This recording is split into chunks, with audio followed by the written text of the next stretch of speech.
We're with Congressman Ron Paul, the Republican presidential candidate. Dr. Paul, who is a OBGYN, is a 10-term GOP congressman from Texas, and he's regarded as certainly one of the surprises of this race. Are you glad you entered, Congressman?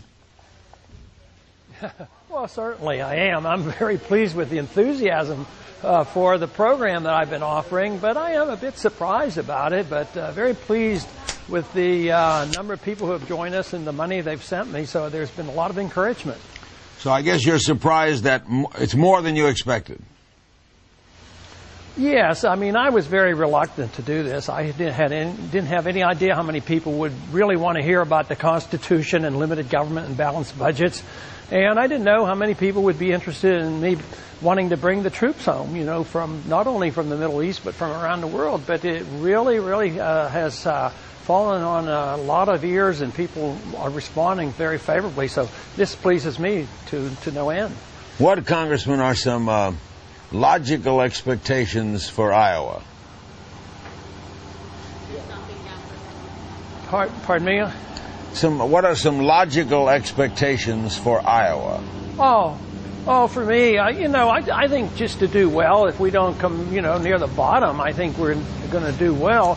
Our momentum started a year ago. We weren't well known and had no money, and now we're raising money very handily and raised $20 million this last quarter. So tomorrow, we have to just do well. Come in the middle, to me, would be doing well. So I don't set any particular goals and say I have to come in first or second or I'm going to quit. The funding has been so strong that my supporters indicate that they're funding this campaign all the way up through February. So I have to plan to spend that money in the best way I can. Are the expectations about the same for New Hampshire? Well, yes, the same, but I think we'll be surprising a lot of people. I think some of the polls show us not doing that great. We're not at the top, but I think we're going to do better than the polls have shown, and I think we'll do well tomorrow, and then I think that will help build momentum for New Hampshire, and we have a real strong organization in New Hampshire. If you had to pick one key thing in all of your planks that has driven you, would it be the troops coming home? Yes, it really is. The overall, it's the foreign policy, but, this plan for the war had gone on many, many years, even before this administration took office.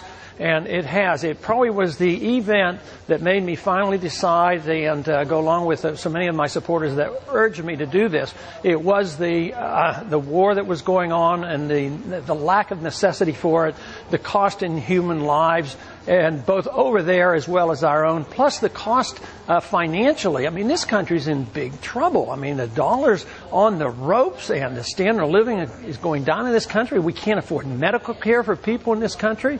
At the same time, we're spending continuously hundreds of billions of dollars overseas. We have to come to our senses and start talking about a sensible foreign policy and taking care of our people here at home. Have the major candidates in your party not addressed that?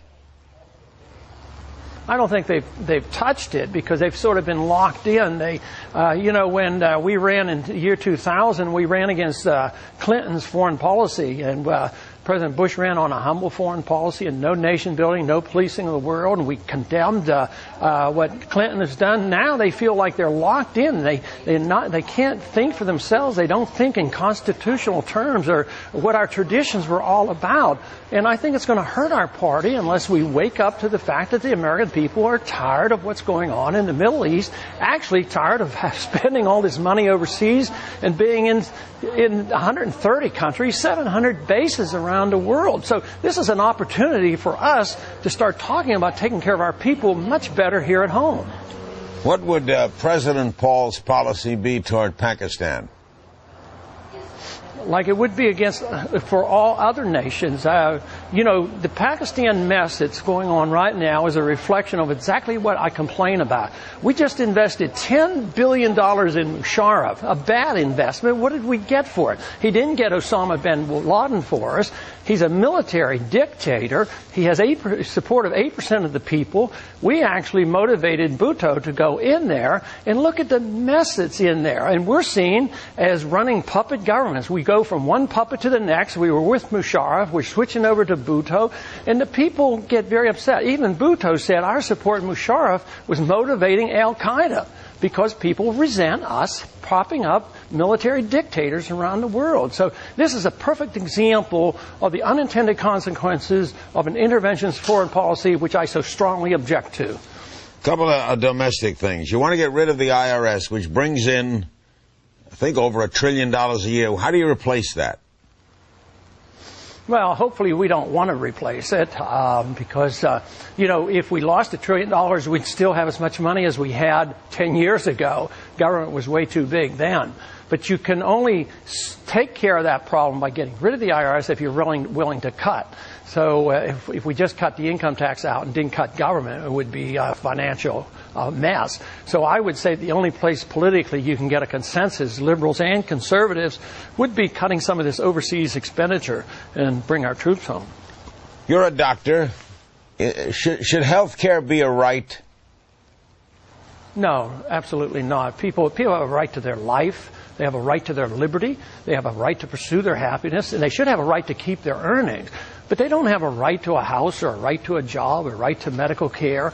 And besides, once government decides those are rights, you end up with much less. Once the government gets involved in planning, central planning, whether it's education or medicine or housing, look at what they did when they decided everybody should have a house. We had a housing bubble. Now we have a housing bubble that's collapsing. People are losing their homes. So this whole motivation, the purpose of government is to protect liberty and understand how the marketplace works. So a truly compassionate person would argue the case for truly free markets and sound money. That's what we need. Then you would help people, but not by the argument that people have a right to some type of a service. That means you have to take that service from somebody else. That involves violence. But what we want to do is protect the right of individuals, right to their life. That's what the Constitution talks about, and that's what made America great. That's what we have forgotten. That's what we have to renew. How are the less fortunate, through no fault of their own, then protected?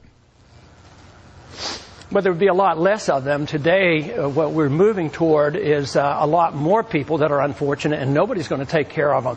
Today, if we continue to do what we're doing, the Social Security recipients aren't going to have anything. And now, today, we're closing down hospitals because we can't afford to care because we have corporate care. But we look back to what happened before 1965, before government got into medical care. I used to work in a charity hospital. I made $3 an hour. Nobody was ever turned away. The churches ran the hospitals. Even yet today, there are hospitals. There's a hospital in my district, which is a burn hospital, and people can still get free care. There would be so much prosperity. There would be so fewer poor people that people would be taken care of. But it's something that once you use coercion and force and the ideas of socialism, you end up getting more poverty and more people suffering and more people in need. We just lost our faith and confidence and understanding how a free market works. That's what we have to renew.